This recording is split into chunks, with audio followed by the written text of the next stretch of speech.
as a society, we have really closely linked womanhood with motherhood. And if you are a woman, it is expected that you will be a mother, right? I mean, that's really kind of an assumption. And of course, that's not to say all women become mothers. That's not to say that I believe that a woman's worth is in her role as a mother. That's to say that, like, literally in our society, whether explicitly, and sometimes it is very, very explicitly, or not, that's kind of a equivalency that is out there.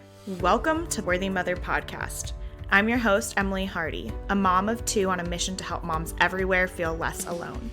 This is not a parenting podcast. Instead, it's a space for pushing back against societal expectations of perfection and embracing self-compassion in your motherhood journey. Let's get into it.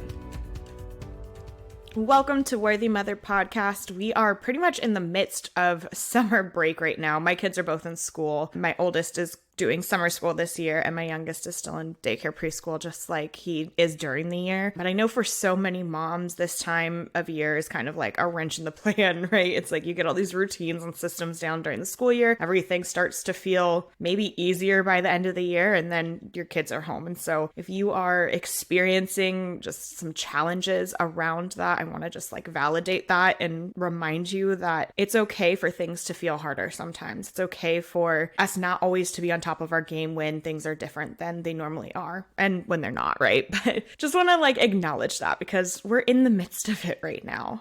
Today, I'm going to be talking about something that's quite different than a lot of what we talk about on the podcast. But I think you'll see how it really connects to the greater conversation of societal expectations for women and mothers. A while back, when we were getting ready to record the 100th episode of Worthy Mother Podcast, I asked my audience on Instagram any questions they had, and we were able to cover a lot of those in the episode that we did. But there were a few things that were asked that I was like, you know what? I think this is something that I really want to spend a full solo episode talking about. And this was one of those questions. Someone asked me, what would you say to women who are on the fence about having kids? And I did not expect to feel like I had so much to say because really, like, it is none of my business whether somebody else wants to have kids or not. But when I was asked this question, I had like a flood of just ideas and thoughts come to mind. And while on this podcast, I'm talking to mothers, right? We are probably all mothers, most of us listening in on this podcast, having these conversations. I do think there's value in really understanding like what goes into that decision and how a lot of times the factors in that decision, whether to have kids or not, really are not necessarily our own thoughts and beliefs about motherhood, but society's thoughts and beliefs about motherhood. Of course, I will acknowledge as well that not everyone's entry into motherhood looks the same. There are people who have unplanned pregnancies, unexpected babies. I mean, that was me. There are people who have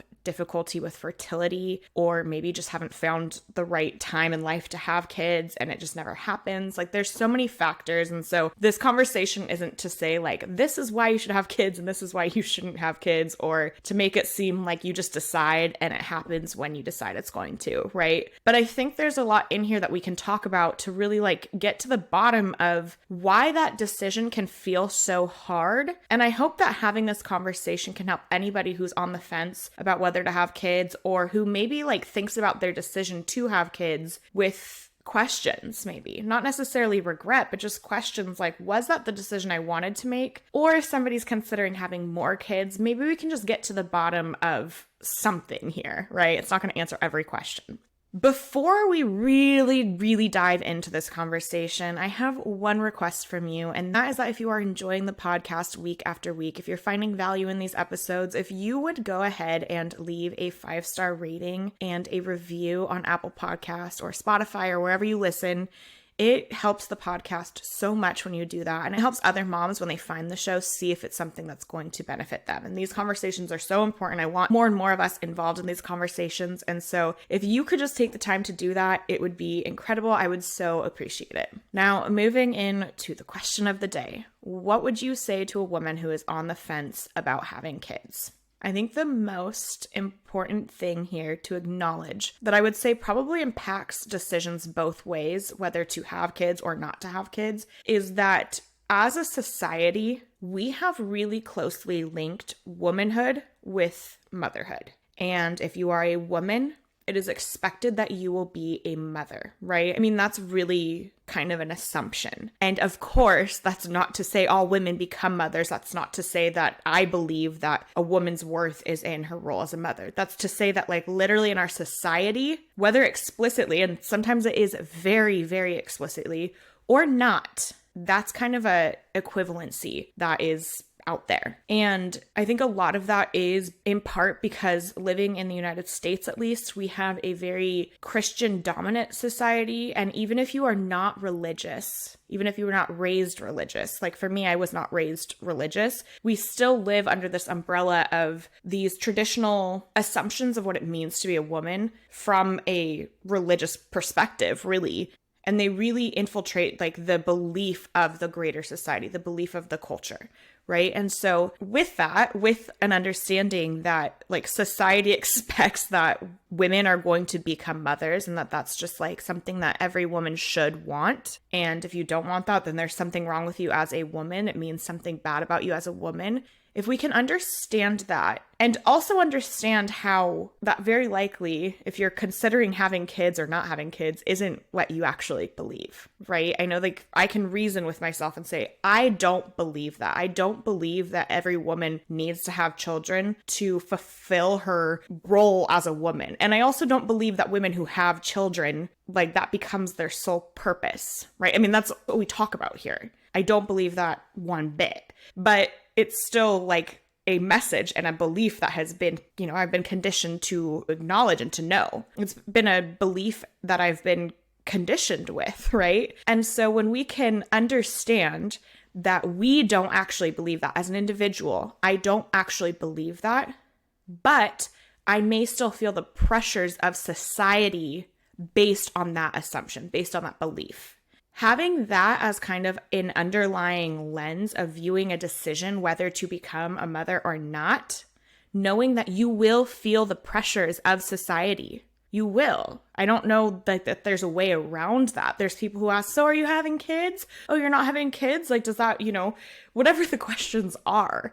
There's going to be those pressures that are kind of more in your face. And then there's going to be those more subtle pressures where people are talking about women as though they're all mothers. And if we're not like explicitly aware, if we don't have the awareness of those pressures, it can just feel like we don't have agency in the decision. It feels like I have to have kids if I'm going to be worthy of whatever it is that we feel like having kids gives us the worthiness of. And when you can start to dismantle that connection between the pressure and your decision, then you can really come to a place where you can look at whether you actually want kids and feel like you can make that decision in a space of it doesn't matter what everyone else thinks. It doesn't matter about society's beliefs. Those beliefs exist, and I also have the agency to make a decision for myself. And I think what's interesting is that that doesn't necessarily get everyone to the point of saying, well, then I don't want kids. Right? I've realized I don't want kids. It actually can like also allow you to think about, okay, if I take away the pressures to have kids, maybe I can see that I do want kids. And I do want kids in a way that I also know that I'm not going to become just a mom because I have kids, right? There's this whole part of me. I'm an individual person and having kids will be a part of my life, but it's not something that's like, oh, now I've fulfilled my life purpose and woo, done, right? We can kind of separate having kids as like this massive moment in your life where everything shifts, which I mean, it does, but not in the sense of like who you are to your core, right? We can kind of understand that like it might just be part of your life, right? And so that's actually kind of the second part of this that I want to talk about. I want to really acknowledge that there are so many pressures. I mean, the pressures that we talk about here on Worthy Mother podcast, there are so many pressures for mothers to sacrifice everything for their children, to become these self-sacrificial beings, these martyrs of sorts, right? To just give it all up for our kids. And I'm not going to get into that too much because, again, like we literally talk about that basically in every episode of this podcast, really the societal conditioning that moms have to give up everything for their kids. And I will say that when you have kids, things change. The time that you spend on things and in turn, like your priorities the things that you choose to give your time to will change, because you now have this child that needs to be cared for. And whether you're the one doing the primary caregiving or not, you're going to have to make decisions with what to do with your money, what to do with your time, what to do with your energy, on how to get this kid taken care of. There's a whole new relationship that you're building that will probably be one of the most, if not the most important relationship in your life, right? Like, things change, and I don't want to minimize that. I don't want to negate that, because it's true. And it would be a disservice to say, you could just keep doing life exactly the way you're doing and have a baby, and it's just going to keep going exactly the way. No, things will change. But I think what can happen is when you're trying to decide whether you're ready to sacrifice your life and everything you've worked for in this identity to now transition into the motherhood part of your life to have kids, like, that's a fallacy. That is something that, again, society has led us to believe that it's like this separate part of your life. You are now in the motherhood phase, and everything from before is closed, and you're now in this chapter, and you are putting aside all of your wants and needs and dreams, and you're done moving forward as a human being. You're done getting the opportunity to have new goals, new dreams, new aspirations that you're going to follow. You're done with all of the things that are you. It's now about your kid and your family and being the best mom you can be. And yes, we can fall into those patterns easily. Like, that's what society wants us to do. That's what we've been told to do. But I think the key piece here, the thing that I really want to communicate, and this is for people who have children or who are on the fence about having children, for all of us women, it's important to know that when you have kids, if you have kids, your life as you, as an individual, is not over. You get to choose how you move forward with that. You can dream as big as you want to dream. You can have goals as big as you want to have.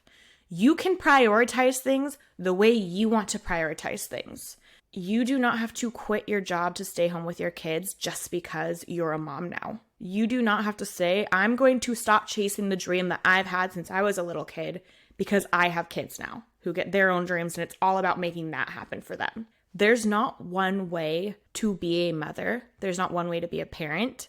And while things will shift, things will change, it doesn't have to be this full overhaul of your life that means you don't get to be you anymore.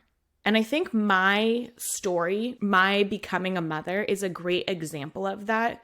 I literally, growing up, made safe decisions for myself, didn't dream big, didn't know how to really follow my dreams. I didn't know what I wanted. And it was really in having kids and all of this internal turmoil and then work that I did to understand how I want to feel as a person, how I want to feel about myself, and how having kids has reflected on how I want to feel about myself. Because if I believe my kids are worthy of following dreams, I am also worthy of following dreams. And that insight actually gave me the space to really look at my life and, with my teaching job, consider, is this actually what I want? And then quit, leave a career that I invested time and energy into getting a degree for. And I got the job and I loved the students and I left. Because motherhood actually allowed me to recognize that I was not doing things for myself just in my life outside of motherhood, right?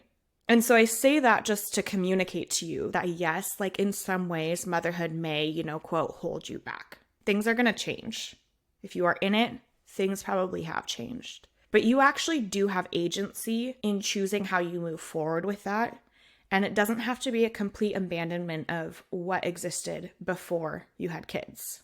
And it also can be a great time to look at what life was like before you had kids and reevaluate and say, was that even what I wanted life to look like? Because sometimes it takes these huge life events, these huge massive changes to actually stop and say, what do I want moving forward?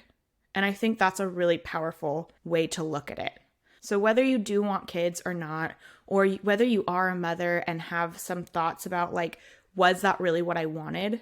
I just want it to be clear that motherhood doesn't have to look one certain way. It can be an opportunity for you to kind of decide what you want your life to look like, and that you are always important. Your needs, your desires are always important. So I want to say a huge thank you to my Instagram follower who submitted this question. I won't name you out loud, but I hope that you tuned in. I don't necessarily know that these kinds of conversations are happening on any wide scale, and I think we need a little bit more of this because I think there are just so many reasons why women may not be able to get to a place where they know if the decision is theirs or not to have kids. And so I hope that everything that I shared today just gets any woman out there who's, unsure if they want kids a little closer to making their own decision without all the societal influences and all of that. If you listen to this and think that there's somebody in your life who might benefit from hearing this message, maybe you know that they're on the fence about having kids, or maybe you know that they are struggling in new motherhood to really feel like themselves and navigate this new stage of life, definitely go ahead and send them the link to this episode. I think this is one that could really have an impact on how somebody listening might feel about their own agency and choice in the matter of what their life looks like with kids or without. That is going to do it for this week. I really appreciate you tuning in. Remember, you are worthy, mama.